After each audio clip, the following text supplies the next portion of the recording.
Is Erika Kirk banned from a European country for trafficking children? Well, so some people are saying on social media. You can see a couple of the posts here. What you're not understanding yet.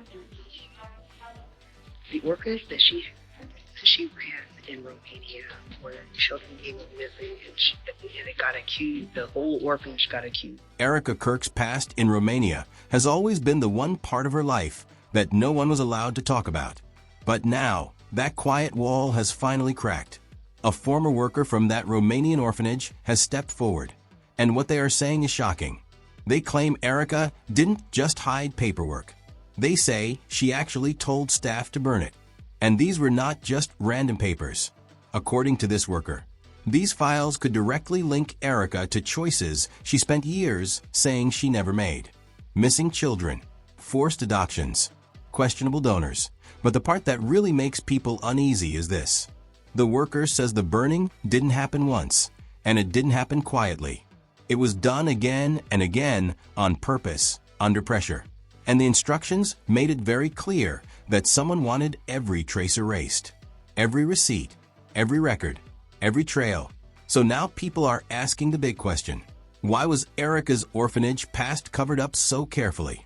And why is someone only speaking now? Now, there have been some suspicions and allegations that this organization may or may not have been linked to some that took place with some U.S. military personnel in nearby. So, as most of you already know, every time someone asks questions about Erika's orphanage, Romanian Angels, the conversation shut down fast.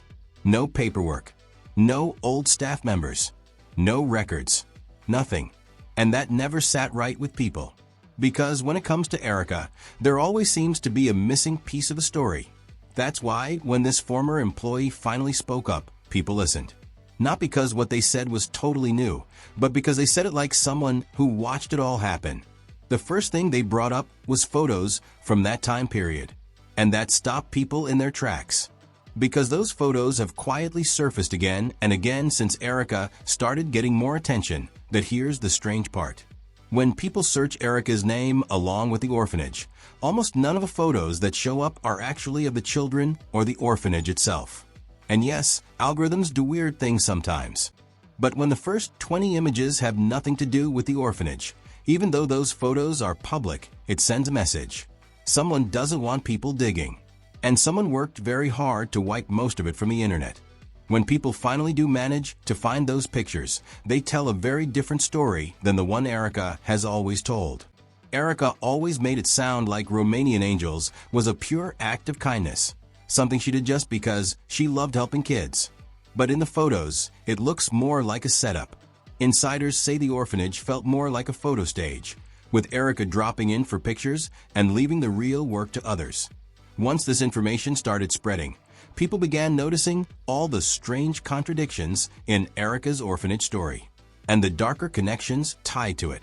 This is where it stops being about one former worker and starts looking like a long-running pattern that, as you all know, Erika didn't suddenly fall into powerful circles later in life.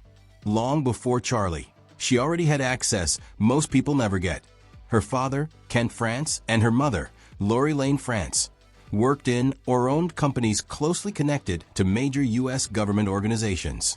That kind of upbringing doesn't just give you connections. It teaches you how systems work, how rules get bent, and how problems quietly disappeared at S.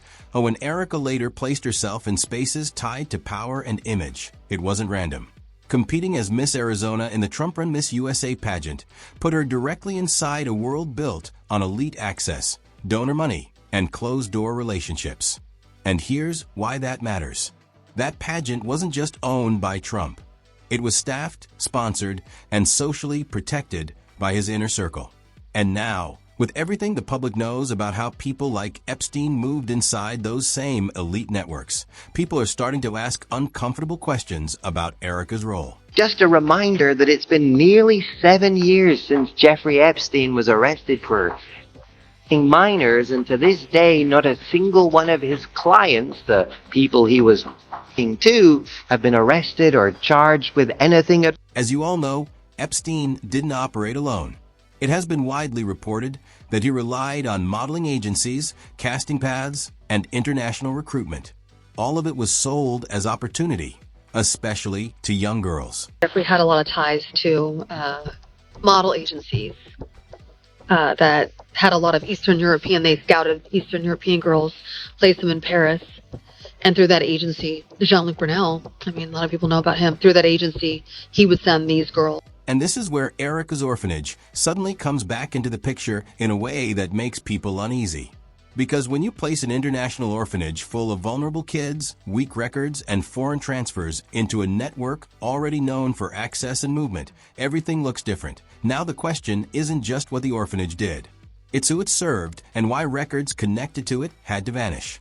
This is where the former employee's claims turn truly disturbing. You've probably heard the rumors about Romanian angels being used as a front for something much darker. This employee believes that's exactly why Erika ordered every document that could trace that side of the orphanage back to her to be destroyed. According to insiders, children were allegedly sent to families in Europe and Asia without proper paperwork. Some of these kids weren't even orphans. They were children whose parents were struggling and needed temporary help. Instead, they were taken and sent to unfamiliar families in foreign countries. But underneath all of that is the darkest claim of all, that some children were sent to men like Epstein and used as entertainment for wealthy friends. What makes this even more chilling is that these rumors resurfaced right as Erika was preparing to rewrite her public image again after Charlie's death. People also point out that Erika worked in modeling and casting while living in New York, which only adds to the concern. But here's what really sets off alarms. Not a single person who worked closely with Erika at that orphanage has come forward to deny any of this. No caregivers, no administrators, no volunteers, nothing. For an organization that reportedly employed dozens of people, that kind of silence doesn't just happen naturally. Even the worker who spoke up did so anonymously, despite claiming first-hand involvement.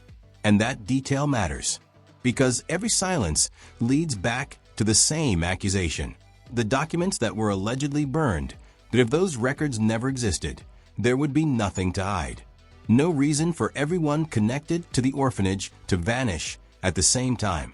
This is where the story shifts from online gossip to something much heavier. Insiders say families tied to the orphanage have been quietly comparing timelines, missing paperwork, unexplained transfers, and children who were never returned. That level of coordination doesn't happen for headlines. It happens when people are preparing for lawyers when the phrase class action starts popping up in private conversations connected to Erika's orphanage. It changes everything. At that point, this stopped being about an old scandal and became about whether enough people were hurt in the same way to force the truth out in a courtroom, with or without the records Erika allegedly tried to erase. What do you want to say to her and the other people that are putting these lies out into the world right now? Stop. Now here's where everything flips. It turns out the real reason Erika has been so focused on controlling the story lately may be because she knows something is coming. Something that could destroy the image she's carefully built. And it involves the Romanian government. According to reports, Erika is now under investigation for how she ran the orphanage. Insiders say words like tracking and conspiracy are being used by investigators. It's even believed that Romania may have placed Erika on a no-fly list while the investigation continues. And if that's true, it would explain why Erika hasn't addressed any of these orphanage accusations, even though she's responded to nearly everything else people have said about her since Charlie died. And as if that wasn't shocking enough, Erika reportedly just launched another orphanage in Charlie's honor while being investigated for missing children from the last one between the Trump connections, the missing documents, and the new orphanage. Her silence is starting to look very intentional. And if the Romanian investigation is real, this is no longer about internet talk. It's about records that no longer exist, children who can't be accounted for, and witnesses who are too scared to attach their names. Because if Erika truly believed she did nothing wrong, there would be no reason to erase a paper trail this aggressively. No reason to pressure staff. No reason for everyone tied to that place to disappear at once. Now everyone is asking the same question. If Erika really burned those documents back then, What exactly is left that investigators haven't found?